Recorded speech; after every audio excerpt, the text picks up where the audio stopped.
போண்டா செய்யறதுக்கான வெங்காயம், பச்சை மிளகா. வெளியில் வந்து நல்லா மழை அடிச்சிட்டு இருக்குது. சரி, சூடாக ஏதாவது ஸ்நாக்ஸ் செஞ்சு சாப்பிட்லான்ட்டு நான் ரெடி பண்ணிகிட்ருக்கிறேன். எப்படி செய்யலான்னு வாங்க பார்க்கலாம். கருவேப்பிலை, கொத்தமல்லி, மிளகா, கருவேப்பிலை, கொத்தமல்லி,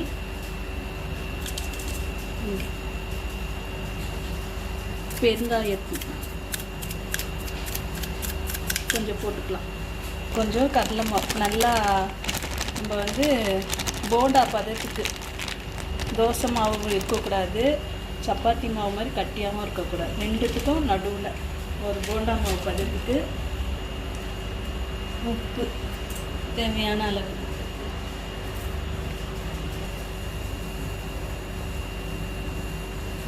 மிளகாய்த்தூள், தண்ணி கலந்து பிசைஞ்சிக்கலாம். நல்லா போண்டா மாவுக்கு. மாவு பத்தலைன்னா நம்ம கொஞ்சம் சேர்த்துக்கலாம், இல்லை போதும்னா நம்ம இதிலே செஞ்சுக்கலாம். நல்லா உடையக்கூடாது மாவு, நம்ம போடும்போது நல்லா இதுவாக இருக்கணும்.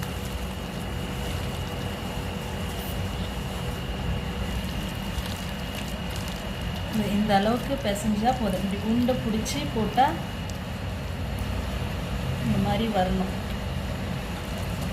இது ஒரு பக்கம் இருக்கட்டும். எல்லாம் உப்பு எல்லாம் கரெக்டாக இருக்கா பார்த்துக்கோங்க.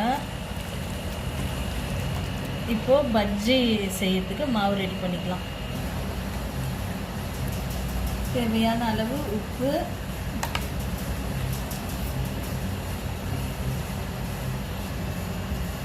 கொஞ்சமாக மஞ்சத்தூள்,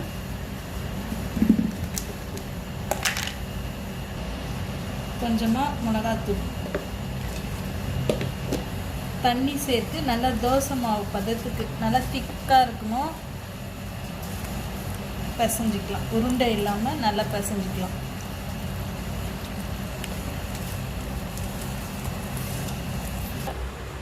எண்ணெய் ஒரு பாத்திரத்தில் கடாயில் ஊற்றிட்டோம். அது நல்லா காயிட்டோம். அது காஞ்சிட்ட பிறகு நம்ம இந்த மிளகாவை இந்த மாதிரி கீறி கீறி வச்சுருக்கிறேன் பாருங்கள். 2 காம்பு, 2 சைடும் காம்பு வர மாதிரி இந்த மாதிரி மிளகாவை கீறி வச்சுருக்கிறேன். முழுசாக போடுறவங்களும் போடலாம், இது அவங்கவுங்க விருப்பம்தான். அப்படியே முழுசாகவே போடுறவங்களும் போடலாம். நான் வந்து 2 அப்படி கட் பண்ணிக்கிட்டேன். இப்போ இதை நான் பஜ்ஜி சுட்டி எடுக்க போகிறேன் பாருங்கள். எண்ணெய் காஞ்சிச்சு, பஜ்ஜி போட்டு எடுத்துக்கலாம். இது வந்து கலர் வந்து வராது, ஏன்னா நான் வந்து எந்த ஒரு கேசரி பவுடர் எதுவுமே போடலை, வெறும் மிளகாத்தூள் தான் போட்டிருக்கேன். அதனால் உங்களுக்கு கலர் எதுவும் வராது.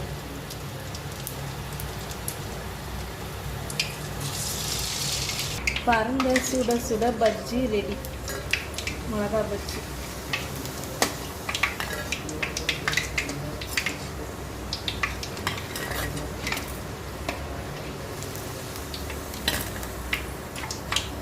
இதே மாதிரி நம்ம எல்லாத்தையும் போட்டு எடுத்துக்கலாம். பஜ்ஜி போட்ட இதிலே நம்ம இப்போ போண்டா போட்டுக்கலாம்.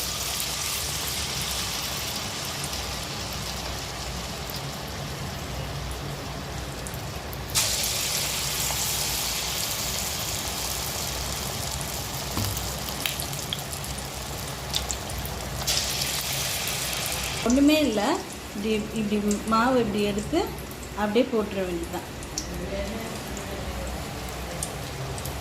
அப்படியே போட்டுற வேண்டாம்.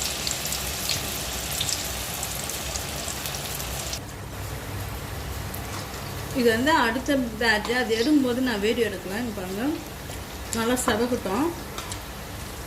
செவந்தவுடனே நம்ம எடுத்துடலாம். பாருங்கள், செவந்துடுச்சு. இப்போ நம்ம இதை எடுத்துக்கலாம். அவ்வளோதான், முடிஞ்சிச்சு. இதை எல்லாத்தையும் நம்ம எடுத்துடலாம். இது சுட சுட பஜ்ஜி போண்டா. நல்லா மழைக்கு சுட சுட பஜ்ஜி போண்டா பாருங்கள், சூப்பராக இருக்கும். நல்ல டேஸ்டான சூடான போண்டா, அப்புறம் கிழங்கு வச்சுருக்கேன். நாங்கள் இப்போ இதான் சாப்பிட போகிறோம். நீங்களும் சாப்பிட வாங்க.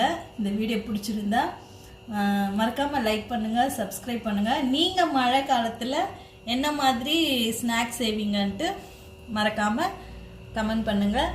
தேங்க்யூ ஃபார் வாட்சிங்.